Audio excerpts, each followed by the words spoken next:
iniintay natin matuyo yung mga contestant, gagawa muna tayo ng mga summer drinks. Ay, masarap yan. Pero ito very healthy. Maganda sa ating pangangatawan. So, syempre, pinakailangan ng madaming yellow para Sobrang init pa naman ngayon. mainit.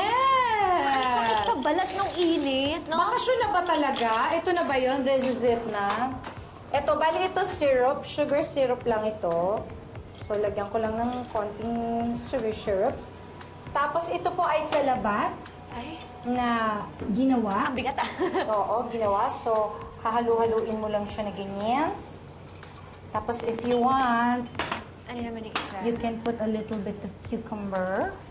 Kasi, yan. Tapos, konting lemon or calamansi. Depende sa inyo. And then, a little bit of, ito ay pineapple juice. Pwede pala siya haluan ng gano'n. Mm-mm. Salabat na maganda ba ng boses yan? Nakakaganda ng boses yun. Dagdagan naman ng konting syrup. And At saka that's maganda yung it. tsura, maganda yung kulay niya. Oo, maganda yung kulay. Yan. Yan. Kanino ba? Sa Sige, isa sa'yo. niyo po. Tikman mo na yan. Ikaw na. Nararamdaman kong gusto mo nang uminom eh. Ano? Sarap? Sarap. Hindi, ito kasi pwede niyong iba-ibahin. Pero yung parang main ano is the salabat. Because it's really good for your stomach. It's good for digestion also. And then ito naman, you can also use honey. Pure salabat ba talaga siya? Pure salabat with, anong tawag dyan? With tanglad. So it's Sarap. Parang it's a healthy drink, but it's also very refreshing. You can also use other juice drink, like maybe, I don't know, like Try natin. strawberry. Baka pwede. So Chris, kwentuhan mo naman ako habang ginagawa ko tong aking drink. Sarap. So ano bang mga plano mo this summer?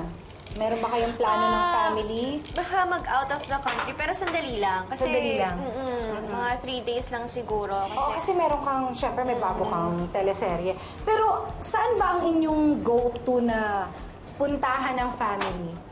Baka ngayon, ano lang, baka Malaysia lang kami ngayon. Malaysia. Oo, kasi masarap naman talagang mag out of town pagka buong family. Ang hirap lang kasi ang dami, pero it's always worth it, no? At saka masaya siya pag alam mong may bakasyon ka. Yung parang gusto mong itodo na ayoko lang basta nagpapahinga, nandito lang sa Manila. Pero dahil may free days ako, gawa ako ng plano.